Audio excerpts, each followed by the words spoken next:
So, ladies and gentlemen, we are looking at a AAA, although this question is very much relevant for AA students. So if you're a AA student, ensure that you listen to this question very, very keenly. I've already sent the answer to you, so you don't have to do any major write-ups. Of course, you can jot down a few points here and there, but I mean, you're sorted out in terms of the write-up. So here I am. So I will display the question paper. I will display the question paper.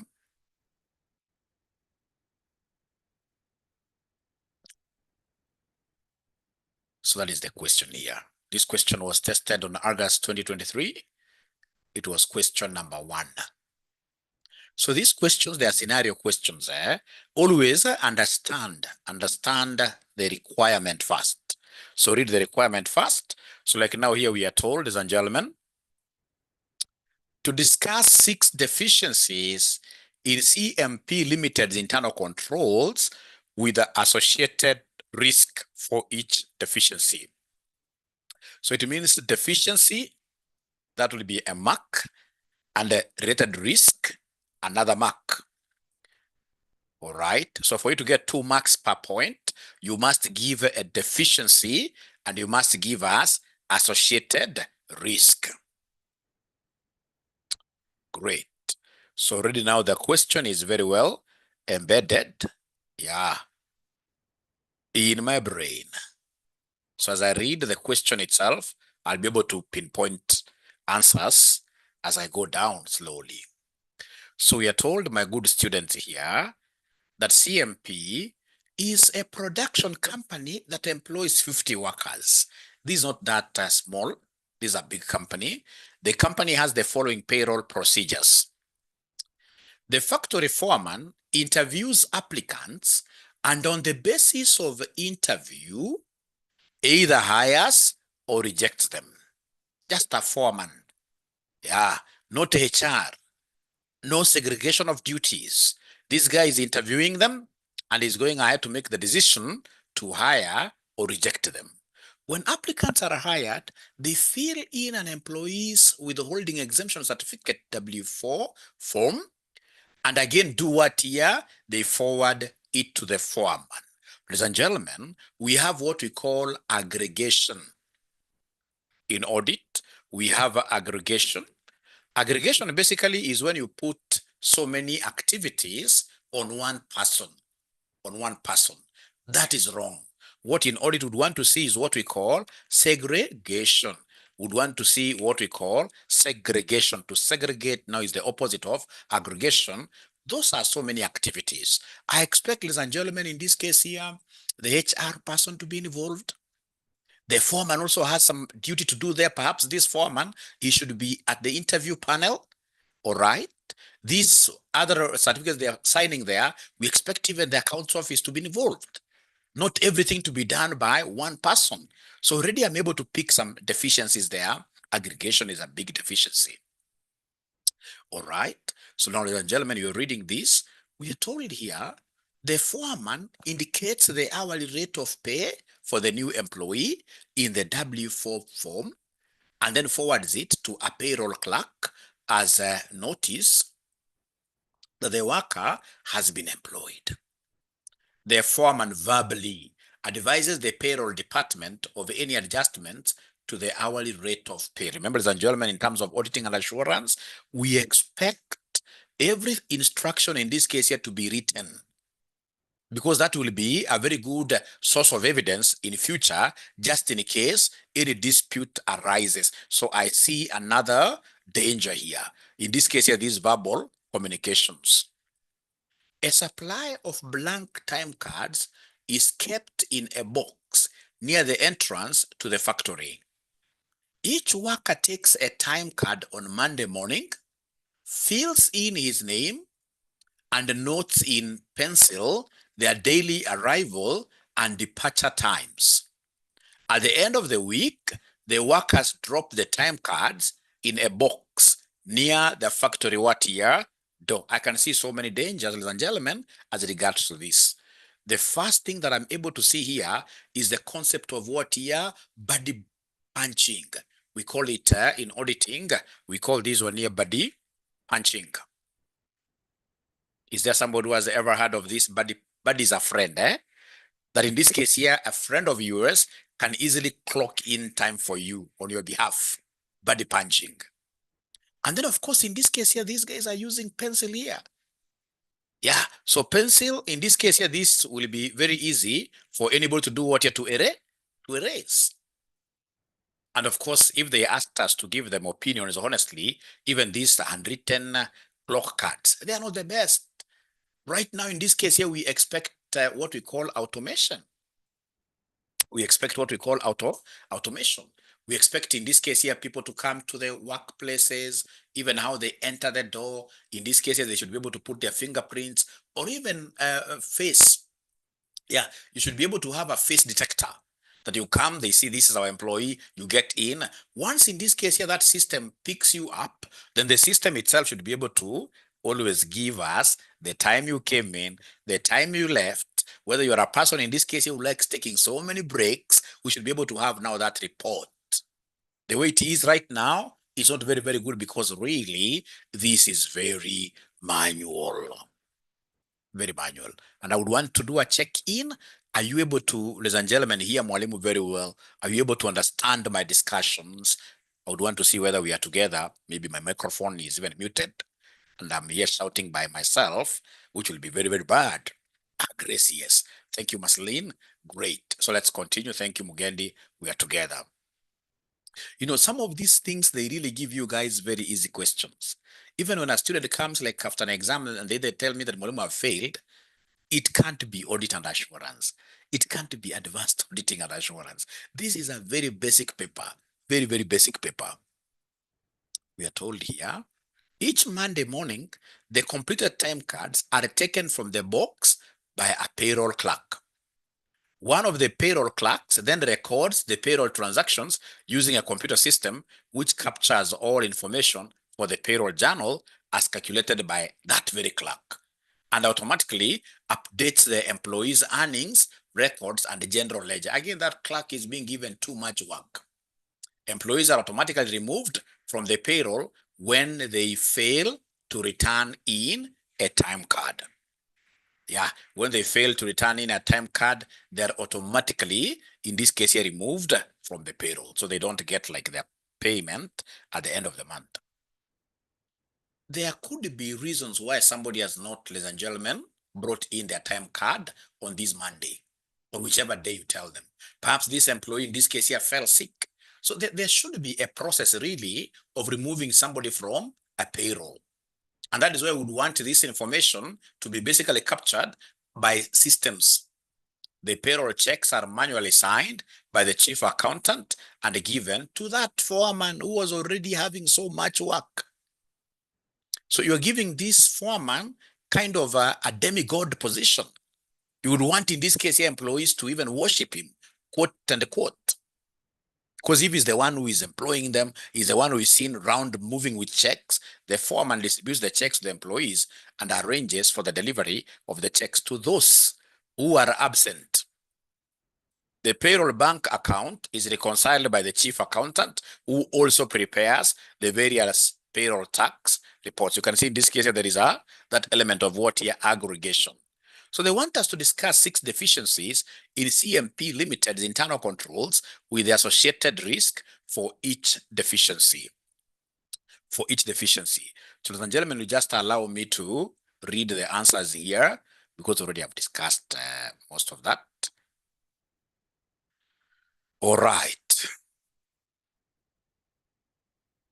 Great.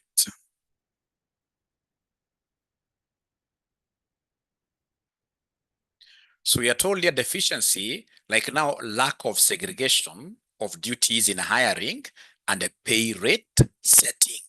So the person who is hiring is the same person who is even setting the rates and doing many other things. Explanation, it's always good to structure a question like this. Explanation, what's wrong with this? The foreman hires and sets pay rate without HR or management oversight. Yeah, this is really, really bad. Ladies and gentlemen, remember, we are human beings.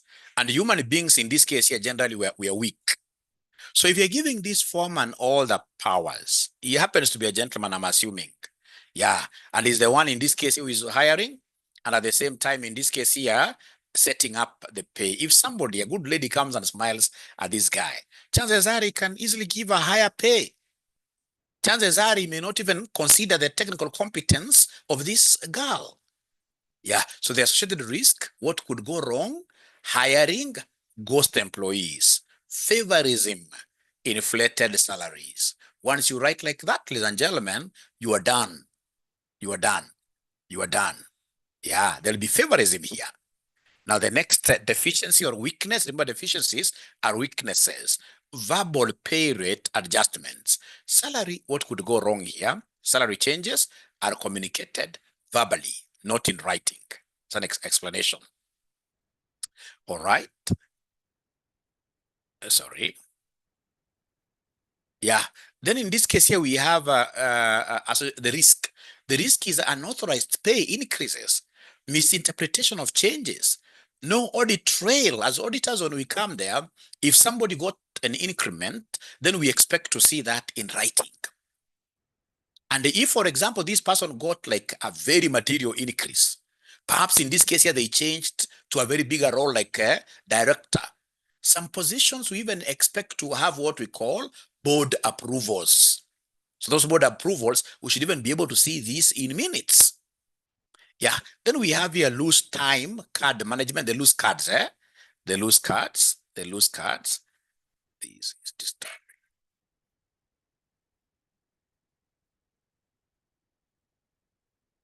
Yeah, the loose cards. So the loose cards, what about them, ladies and gentlemen? So these loose cards, loose time card management, in this case here, the explanation is that blank time cards are unsecured. You can imagine it's even the employees themselves who are picking them. So employees will pick them, yeah, and they manually fill them in. So in this case here, what is the danger? What is the risk? Ghost hours could be put in there. Then we have the concept of buddy punching. Yeah, buddy punching can easily have, ladies and gentlemen, your friend doing this filling for you. All right. Which of course will lead to claiming hours not worked. No review or approval of time cards. The time cards are processed by payroll clerk without supervisor review. Without supervisor review. Yeah, so in this case, inflicted hours could go undetected. We could have very easily an inaccurate payroll. Inaccurate payroll. Let me just check the charts here.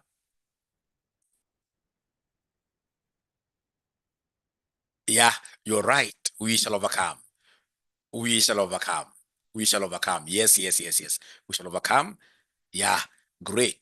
So no review. So you see this person, basically the clerk, they just go pick those cards that have been filled by these employees and dropped inside a box, and he automatically enters that information in a computer. There is nobody who is even checking whether the time is good. There is not well captured. There is nobody in this case who is approving. All right. Then we have in this case here no review, approval of time cards. Yeah, we have already looked at this. Automatic employee removal. Automatic employee removal. Employees are automatically removed from payroll if a time card is missed. The risk here is that delayed payments to legitimate staff, employee dissatisfaction, inaccurate head count. Ladies and gentlemen, you can't tell me that simply because I was not able to drop my clock card into that bin that you are now holding on to my salary. Maybe I was sick. So the risk here, ladies and gentlemen, is that there will be delays in paying, in this case here, legitimate employees, which will lead to demotivation, employee dissatisfaction. The foreman again here is the one who is distributing the checks.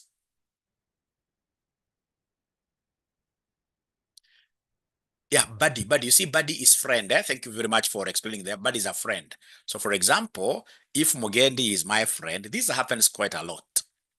Yeah, even at RCM, before we automate the system for our lecturers, a lecturer could easily, when we used to have physical classes, a lecturer could easily miss, and then we have a friend of theirs just signing manually, and they make sure that their signatures are like their initials. So somebody will have like JA. They don't want to put in very, very complicated signatures so that next time, whenever they miss, somebody is able to go there and sign on their behalf. It's called buddy punching. So buddy doing that punch, yeah, to uplift you, yeah, a favor, but a disservice to the organization. A disservice to the organization. The foreman distributes checks. The foreman involved in hiring also distributes payroll checks, misappropriation of checks for ghost employees or absent staff. Yeah. So in this case here, remember that guy, if he did take some employees who are ghost workers, and again, you're giving him an opportunity to distribute those checks, he'd go and give those ghost people. And these ghost people now will be able to bank, and then they give him a kickback. Chief accountant reconciles and prepares, tax reports. The same person who signs checks reconciles payroll bank account wrong. So there could be possibility of concealment of fraud, e.g. ghost employee payments through reconciliation. So ladies and gentlemen, that is it. I believe you've been able to pick something out of that which can be helpful to you in terms of how you answer your exam. So if you allow me, I'll be able to go to part B of that same question. So part B of this question, ladies and gentlemen, was really an interesting question, a very easy question. Very easy question. So we are required here to prepare a detailed audit program indicating the procedures you would use to satisfy yourself of the accuracy of the cash at bank balances on the client's financial statements. Discuss the propriety or otherwise of reversing the indicated amount of outstanding checks as at 31st December 2022. So, ladies and gentlemen, whenever they talk about the procedures, audit procedures, I'm always reminded of my young man at home. A, E, I, O, U, A, E, I, O, U, A, E, I, O, U, A, E, I, O, U. Do you remember those procedures? Thank you very much, Joy. I can see already you are thinking the same. Yeah, so there will be a lot of analytical procedure, a lot of doing comparisons of the figures, a lot of ratio calculations, and observation of the trends. We have A stands for what here? Inquiries, and the third party confirmation. Actually, somebody should be able to do me a favor by writing all of them down. Yeah, audit procedures. Basically, you think about audit procedures. We call them audit procedures or substantive tests or tests of details. Test of details. Somebody should be able to do me a favor by writing what that R, A, E, O, U stands for. Write them in one place. On one place, you say R stands for this, A stands for this. As they write like that, perhaps we should get a good student who is a good storyteller to give us a nice story. CPA students are too serious with life. I think I'm the only person in this case who is really outgoing here. Yeah, thank you so much. Already, they have done this. So we have analytical review, inquiries, inspection, observation. There will be a lot of recalculation. So for example, ladies and gentlemen here, you'd use to satisfy yourself of the accuracy of the cash at bank balances. So I'm able to see this cash, ladies and gentlemen, I will be able to take, for example, the opening balance last year. Yeah, get in this case here the cash flows, for example, from the cash flow statement. See in this case here what came in from operations, investing activities. There will be a lot for me to be able to see the cash at bank. Yeah, I'll be able to do a bank reconciliation statement myself as an auditor. When I do a bank reconciliation statement, when I do a bank reconciliation and the accountant had done it, then I'm doing what we call reperformance. You see the last one, you guys are not getting it right. The last one is recalculation, and reperformance. Recalculation and reperformance. Yeah, somebody had written it here very well. Recalculation and reperformance. So I'll be able to do a lot of bank reconciliations and that will be a performing activity because somebody had performed that. All right.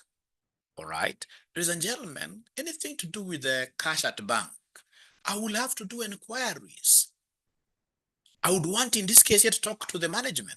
First of all, I get an assurance from the management that whatever figure that is on their financial statements is representing a true position.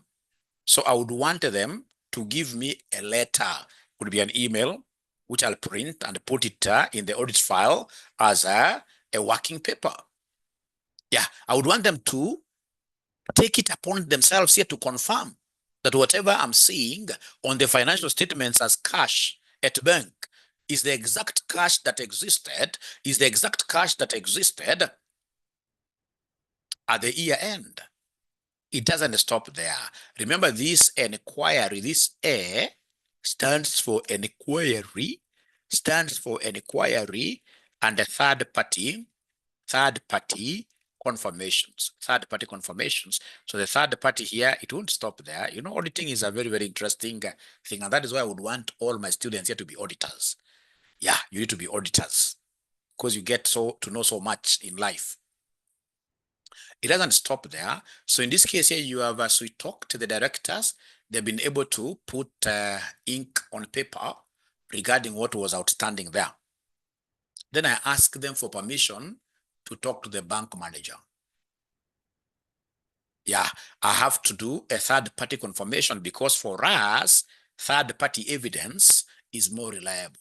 So I talk to the bank manager, I write a letter to them for them to confirm to us as auditors that for sure how much was existing. So you see, even before I start reading the question, already myself now as a good auditor, I've started reasoning. I've started in this case even compiling answers on my head, which of course I'm jotting down somewhere on my booklet. You don't write on cashnet paper. Writing on cashnet paper is an exam malpractice. So you are told here, you are the auditor of flour mint. I love mint. Every day I take mint from Kericho Tea Gold. Kericho Gold Tea Mint. Very, very good. Yeah, a company engaged in growing and exporting flowers.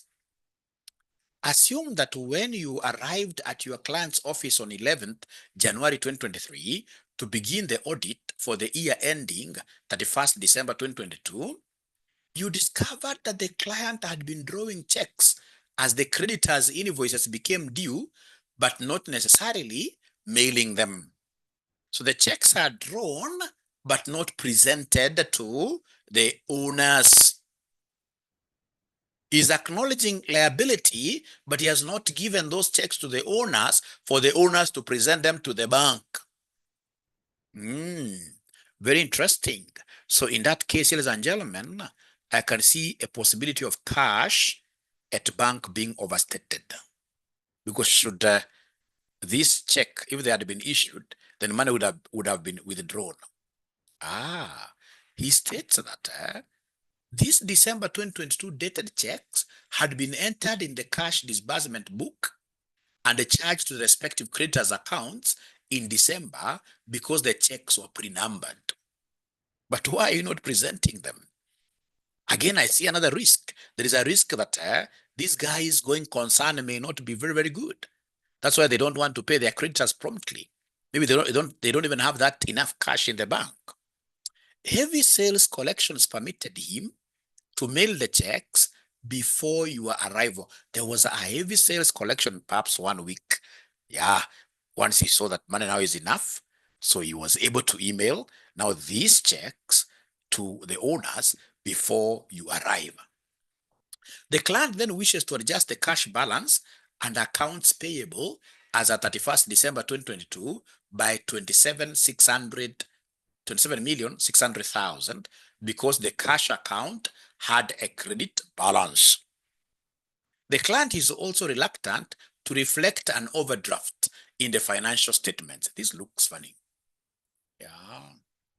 Because if he owed these guys genuinely 27 million, instead of him pretending by writing checks on their favor and not presenting those checks to them, he would rather have gone to the bank and asked for an OD and paid those guys, because these particular checks, ladies and gentlemen, were due.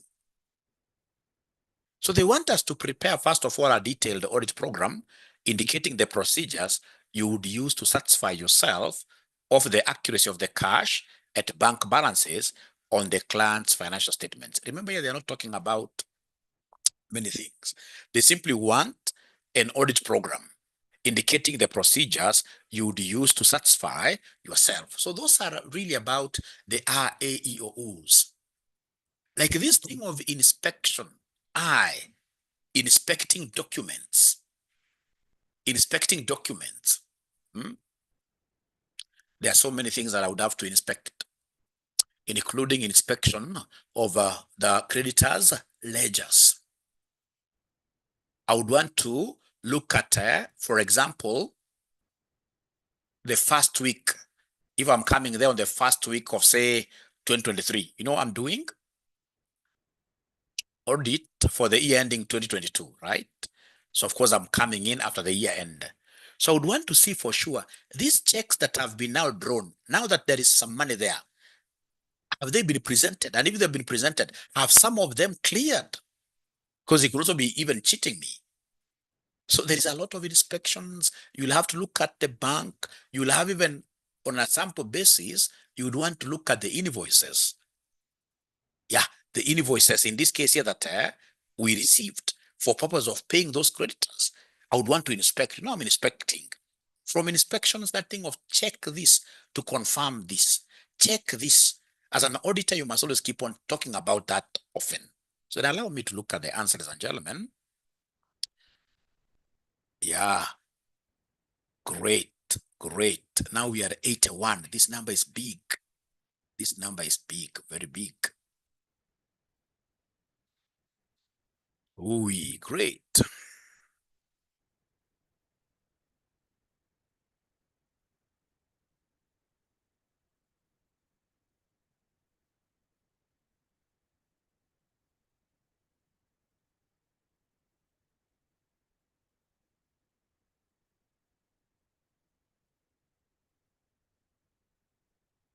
Confirmations, check, review.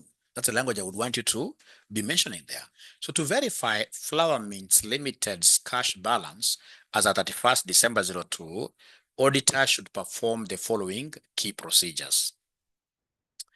Bank confirmations: send direct requests to banks to confirm balances, loans, and other arrangements as of year end.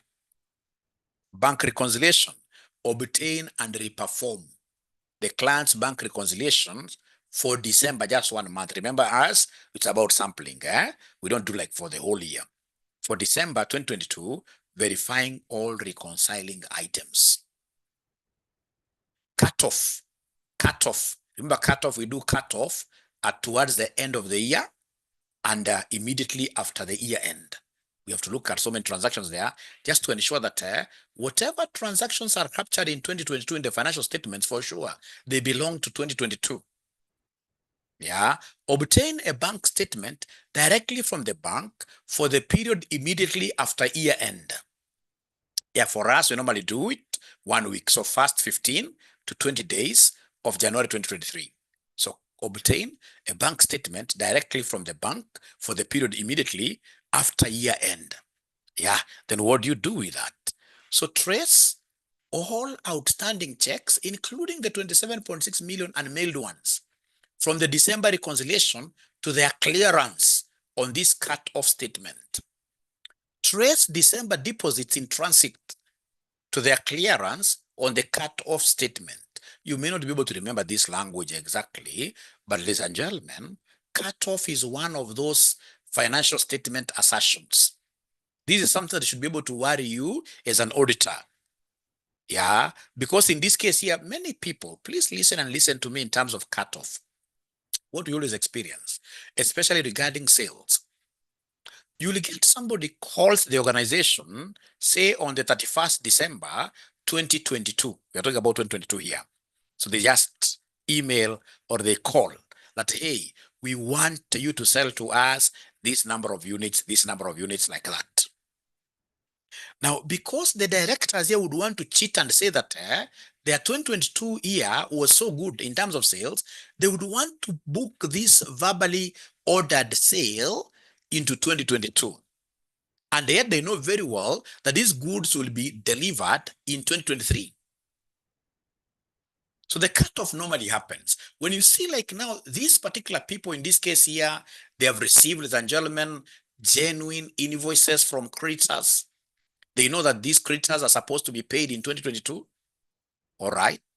So they have written checks, but they are holding on to them. There must be a cutoff procedure.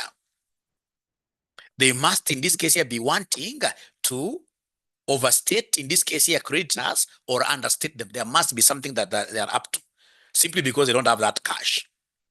All right. So whenever you hear about anything towards the end of the year, please don't fail to mention cut off. And how do you check cut off? You simply look at if it sales, like sales for the last week, the month of December. How was it? You look at also sales for the first week of 2023, January. Yeah, you look like say 10 days, 10 days, 5 the other year, 5 this new year. Just observe what happened. Observe the bank statement, what is coming there. Were there check stubs drawn around this time? Keep a keen eye on end of year transactions and the beginning of year transactions to see whether there is confusion about transactions that are supposed to be falling on each other's period.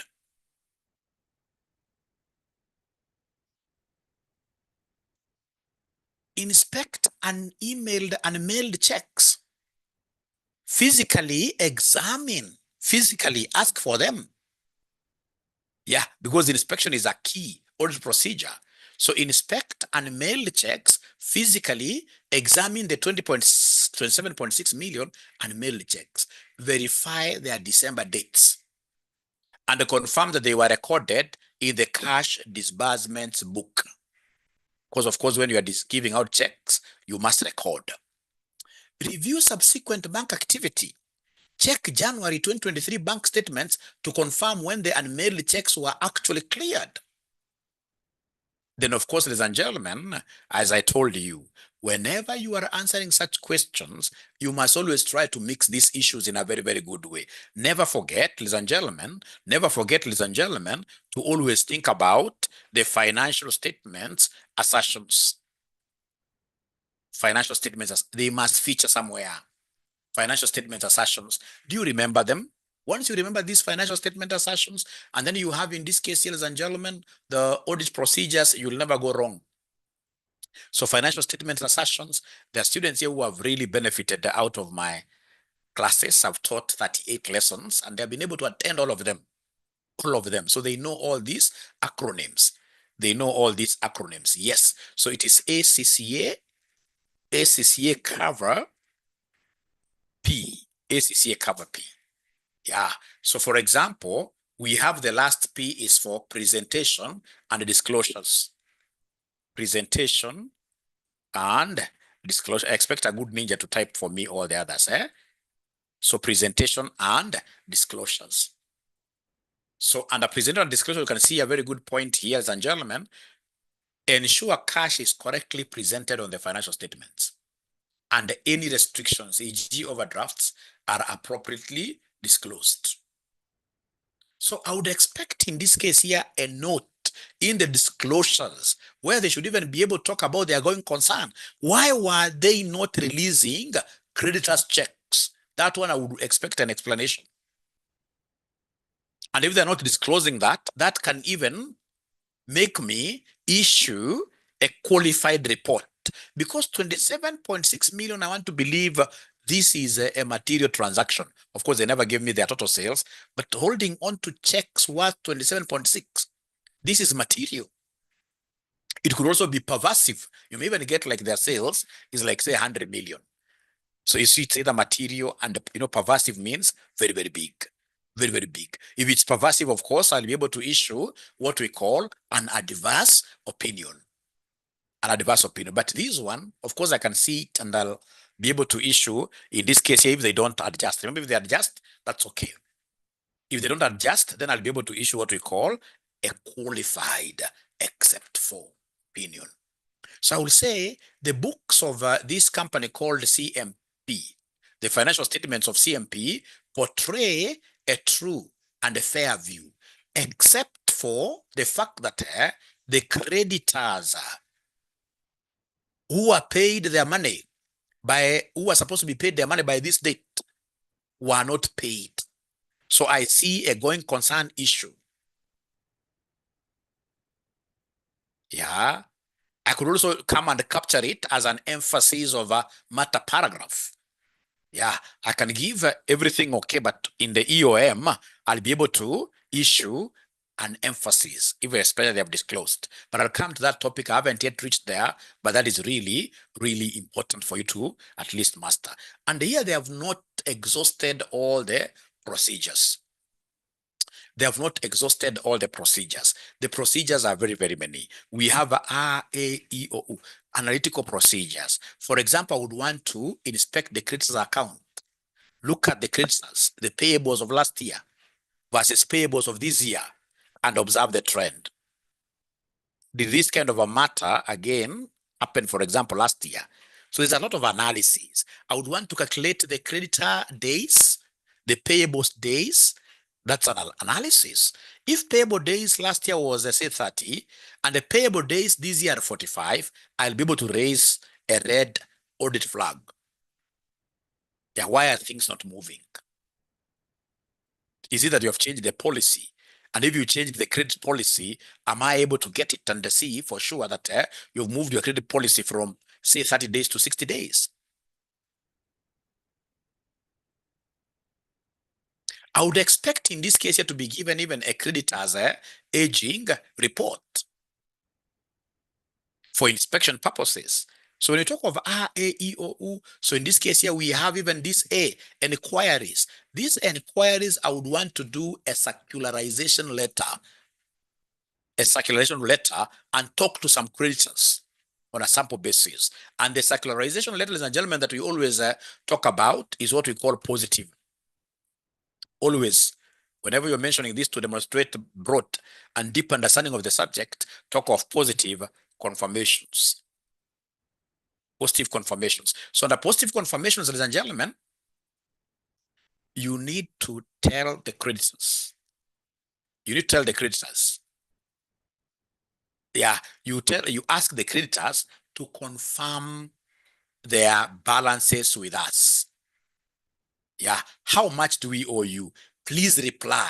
So remember, if it's positive, whether they agree with the figure you have quoted there, you will tell them that RCM owes you 10 million. Please confirm.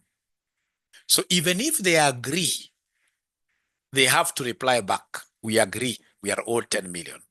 We disagree, we are owed 13 million. That is called positive confirmations. Whenever you require those people to always do what here, to always reply regardless of whether they are agreeing or not. Yeah, remember we also have what we call negative confirmations. So on negative confirmations, they only reply back to us if the figure we have given them is wrong. But you see, at times we will send a letter which doesn't even reach the recipient. So if we send a letter which doesn't reach the recipient, us here as auditors will be thinking, hey, we never got any reply. The creditors outside there are very happy, but that is not the case. That is why we always nowadays talk about what here, positive confirmations, because even nowadays, these circularizations are done by systems. You simply get your ERP by a press of a button. Every creditor or even receivables, they get an email. You know, initially is when we were looking at postage fees. A lot of inconveniences. Nowadays, it's about email. Whether you agree or not, please reply to our email. So the assertions are only used in financial. They are called financial statement assertions. Yeah, when they give us these financial statements, they are asserting, that the figures there are accurate. They are complete. They have been able to observe cutoff. Yeah, we have issues to do with the allocations, that they have done allocations properly, classifications properly. All right. We have occurrence. If you remember those things, that whatever you see in the financial statements indeed occurred. But we know most of these directors out here are thieves. Over 70%, over 70%, ladies and gentlemen, over 70%, ladies and gentlemen, of directors outside here, they are thieves, or leaders outside here, they are thieves. So they'll tell us that this occurred, but it never occurred, that they are valued correctly. So whenever you hear the word assertion, an assertion is a belief. What these directors want us to believe on the financial statements figures given to us as auditors, and of course the stakeholders in general. Remember, they always use these financial statements to do what we call window dressing. The house inside may be very dirty, having thieves, but the curtains, they put curtains of 100,000. So they dress up things. You think that things are very, very good. All right. Yeah. All right. Great. You guys are chatting a lot. You're confusing now my trail of thoughts. We shall overcome. We shall overcome. We shall overcome. We shall overcome. Great. We shall overcome. Only questions regarding the session is what you ask there. Any other thing not allowed when Mwalimu is talking. Remember, my man, maybe you guys don't know. Very few men are able to multitask. We are not able to multitask. We were created that simple. You know, if it's a girl can do so many things at the same time as we cannot. You can't even get a man who is able to chew a big G while crossing a road. It's very, very hard. It's one thing at a time. So we shall overcome. We shall overcome. All right. So in terms of R, A, E, or U, don't forget to mention those things, including checking segregation over payables. Yeah. Who is doing this payables statement? Who is in charge of paying them? Because when you start seeing things not moving around, there must be something that is happening. There must be something that is happening. Those are the languages that I would expect to see you using, ladies and gentlemen, in those 5 questions. In all those 5 questions, I would want to see that kind of language happening there.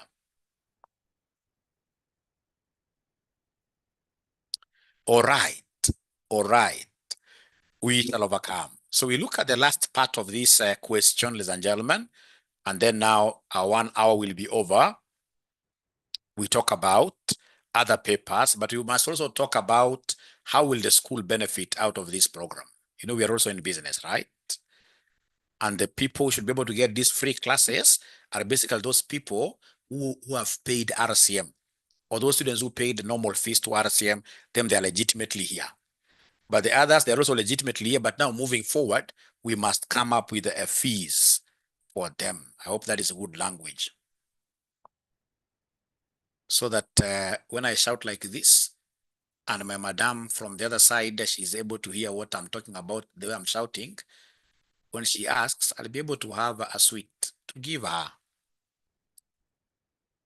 a good chocolate to give her, isn't it?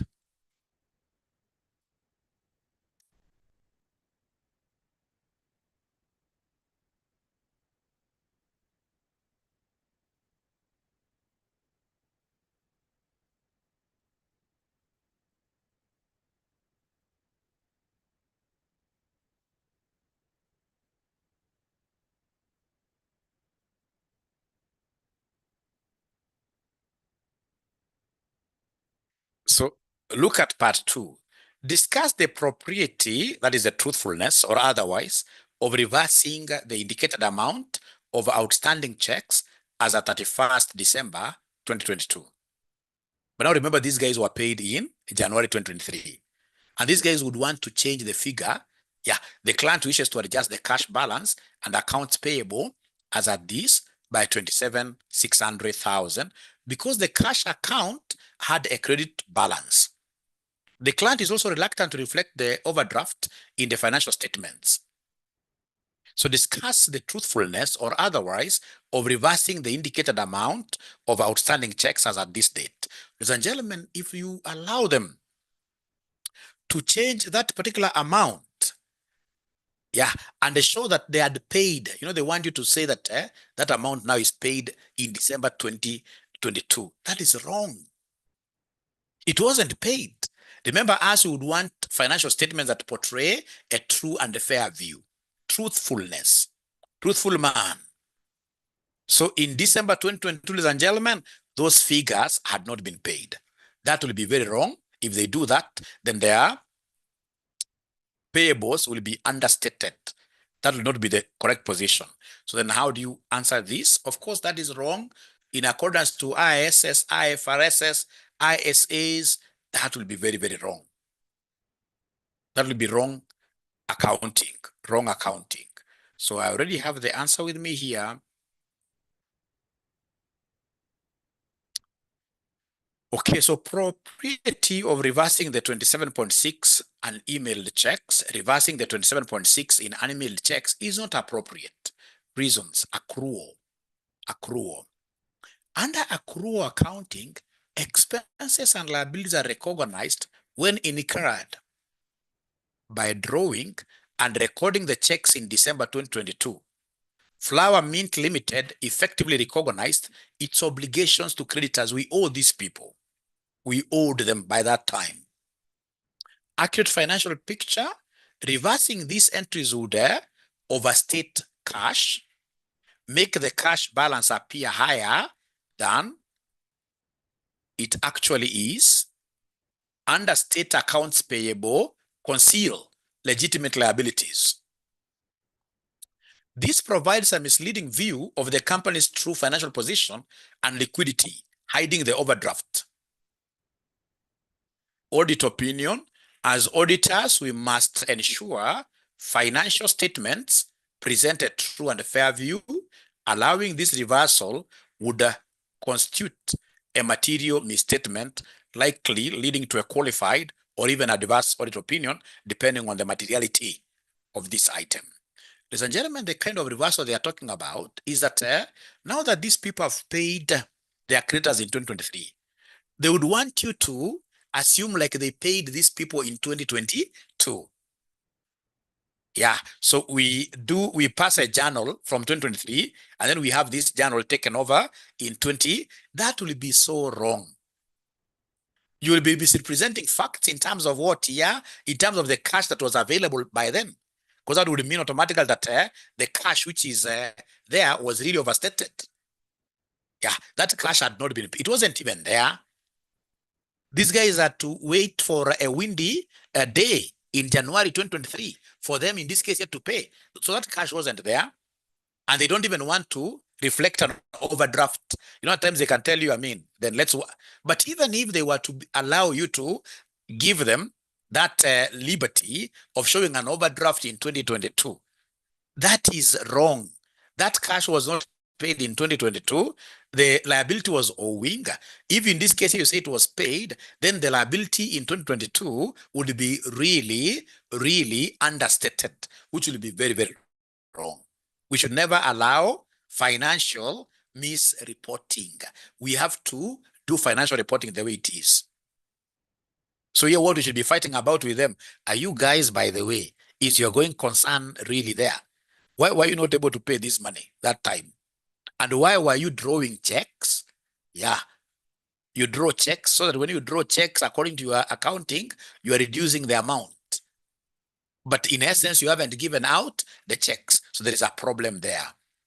Great. Great. Good questions there. We shall overcome. Have I ever told you that I examine? You must have been sent by a cousin of you. This is not a very good person. This is not a very good person. This person must have been sent by a cousin name. We shall overcome. What I'm doing here is basically to show you like how easy you will need. You know, you don't need to cram. AA, AAA does not need any cramming. You simply need to know those acronyms, know how to apply them. Yeah. Yeah. Know how to apply them. Those acronyms, once you know all those acronyms, trust you me, you will never ever go wrong. You will never ever go wrong. You'll always acronyms. I'm so sure you must be. I hope you have attended my class for acronyms, like the one of spam soap, a stop, those kind of things. Yeah, the moment you know them, you will never ever go wrong. You will never ever go wrong. So I don't have to be an examiner, but I can, yeah, surface, things like that. ACCA cover P, Yeah, once you go to an exam with that kind of stuff, then you're done. You're done. Handout for the acronyms, I'll be able to give it to you from tomorrow. So then remember these classes for low hanging fruits, we are charging 2,000. There is an offer which you'll need to take advantage of and pay 1,500. And then remember these classes, we normally do them mostly during the day. So now we have a timetable. Now we have a timetable. We shall be able to share that timetable with you. If you are not available during the day, then you watch videos of the same in the evening. In the evening. Otherwise, it has been a pleasure hosting you, and I believe you're not going home empty-handed. Yeah, fortunately for us, we give you what will assist you to do your exams and beyond. And beyond. Because the moment you get out there with this kind of knowledge, you will be able to do quite a lot. Quite a lot. All right. Yeah, you see, like for example, when they are asking you for weaknesses, yeah, of internal controls versus how do you correct them, you are always better off providing a table. You provide a table. You provide a table. Applying has been an issue. No, just be in these low-hanging classes and you'll be able to overcome. All right. So in terms of this, yeah, full stop. Great. Yeah, like full stop. Yes, I see this lady really understands this. We shall overcome. We shall overcome. We shall overcome. We shall overcome.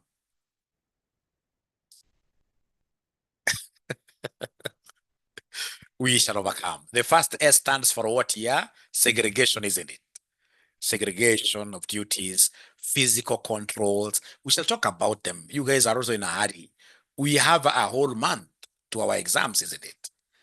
You guys are in a big, big hurry. A stands for authorizations. You look for authorizations. Yeah, Chief Ninja Sasawa.